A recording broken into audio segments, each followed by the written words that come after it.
السلام علیکم ورحمۃ اللہ وبرکاتہ۔ خاموشی عظیم نعمت ہے، خاص کر اس مقام پر جہاں اختلاف زیادہ ہو، آوازیں بلند ہوں، علم کی کمی اور دلیل کی کوئی اوقات نہ ہو۔ اللہ وہی کرتا ہے جو ہمارے حق میں بہتر ہوتا ہے، اس لیے شکوہ نہیں، اس کا شکر ادا کیا کریں۔ وہ جو کیڑوں کو پتھر میں پال سکتا ہے، وہی کوئی راستہ نکال سکتا ہے۔ وہ جو کن فیکون کا مالک ہے، وہی ہر مصیبت کو ٹال سکتا ہے۔ گھر میں چاہے 10 کمرے ہوں، لیکن سب سے زیادہ رونق اس کمرے میں ہوتی ہے جس کمرے میں ماں ہوتی ہے۔ نعمتوں کی حفاظت شکر سے کریں اور مصیبت کا مقابلہ صبر سے کریں۔ بے شک اللہ صبر اور شکر کرنے والوں کے ساتھ ہے۔ جس گھر میں عورت کی آواز مرد کی آواز سے اونچی ہو جائے، اس گھر میں 24 گھنٹے اللہ کی لعنت برستی ہے۔ صرف اللہ ہی ہے جس پر امید رکھو تو اندھیرے میں بھی راستہ نکل آتا ہے۔ جب آپ کا دل درد سے بھر جائے اور آنکھوں میں آنسو آ جائے تو اس رب سے باتیں کر لیا کرو۔ وہ سب جانتا ہے لیکن آپ سے سننا چاہتا ہے۔ دوسروں کی تکلیفوں میں ہمیشہ شامل رہا کرو، اللہ تمہاری تکلیف کو ہمیشہ کے لیے دور کر دے گا۔ غم اور مشکلات صرف اللہ تعالیٰ کو بتایا کرو، اس یقین کے ساتھ کہ وہ تمہیں جواب بھی دے گا اور تمہاری تکلیف دور کر دے گا۔ ناراضگی کو کچھ دیر چپ رہ کر مٹا لیا کرو، غلطیوں پر بات کرنے سے رشتے الجھ جاتے ہیں۔ ایسا کوئی درد نہیں جو اللہ کو پتہ نہ ہو، ایسا کوئی آنسو نہیں جو اللہ سے چھپا ہو، ایسا کوئی دعا نہیں جو اللہ سنتا نہ ہو۔ وقت اور اپنے جب دونوں ایک ساتھ چوٹ پہنچائیں تو انسان باہر سے نہیں اندر سے بھی ٹوٹ جاتا ہے۔ جو ہو گیا اسے سوچا نہیں کرتے، جو مل گیا اسے کھویا نہیں کرتے۔ حاصل انہیں ہوتی ہے سفلتا جو وقت اور حالات پر رویا نہیں کرتے۔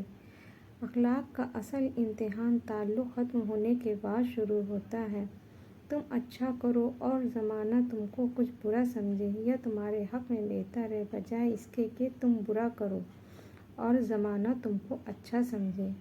ساری عمر بس ایک ہی بات یاد رکھنا، رشتے، دوستی اور عبادت میں بس نیت صاف رکھنا۔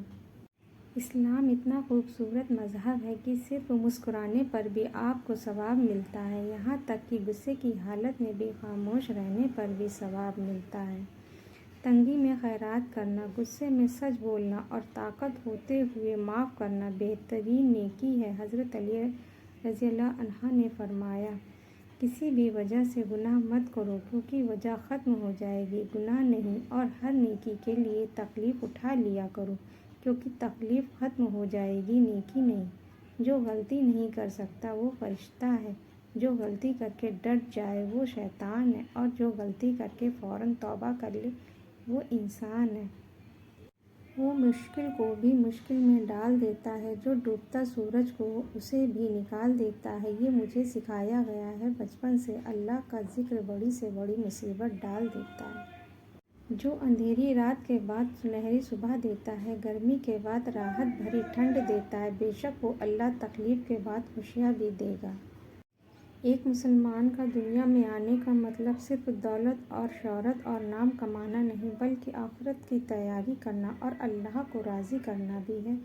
دنیا زندگی میں پریشانیاں چاہے جتنی ہو، فکر کرنے سے اور زیادہ ہو جاتی ہیں، خاموش ہونے سے بالکل کم، صبر کرنے سے ختم ہو جاتی ہیں اور اللہ کا شکر ادا کرنے سے خوشیوں میں بدل جاتی۔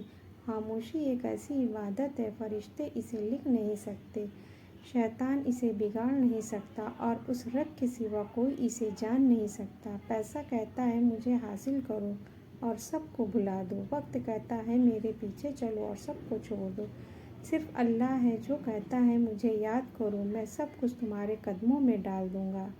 اللہ تعالیٰ ایسے شخص کو اپنے عرش کے سائے میں جگہ دے گا جس نے تنہائی میں اللہ کا ایسے ذکر کیا کہ اس کے آنسو جاری ہو گئے۔ رزق کے پیچھے اپنا ایمان کبھی خراب مت کرو کیونکہ نصیب کا رزق انسان کو ایسے تلاش کرتا ہے جیسے مرنے والے کو موت۔ انسان کے غرور کی اوقات بس اتنی سی ہے، نہ پہلی بار خود نہا سکتا ہے نہ آخری بار۔